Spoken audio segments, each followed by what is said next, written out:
राज्य शासनाने प्रवासी आणि मालवाहतूक करणाऱ्या वाहनांचा परवाना तसेच नूतनीकरण शुल्कात भरमसाठ वाढ केली आहे। राज्य शासनाच्या या निर्णयामुळे राज्यभरातील 9 लाख ट्रक, 2.5 लाख खासगी बसेस, 2 लाख प्रवासी वाहने तसेच 2 लाख टॅक्सीचे शुल्क वाढणार आहेत। त्यामुळे येत्या 8 मार्च रोजी सकाळी 10:30 वाजता आरटीओ कार्यालयापासून ते जिल्हाधिकारी कार्यालयापर्यंत एक दिवसीय राज्यव्यापी मोर्चा काढून मालवाहतूक संघटनेच्या वतीनं संप पुकारण्यात येणार आहे। परवाना शुल्कात केलेल्या वाढीसंदर्भात आमदार, परिवहन मंत्री यांना निवेदन पाठवण्यात आलं होतं।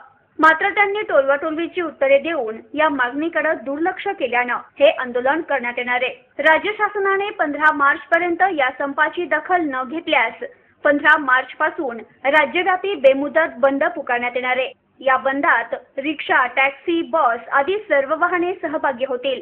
LSS news, Ahmednagar.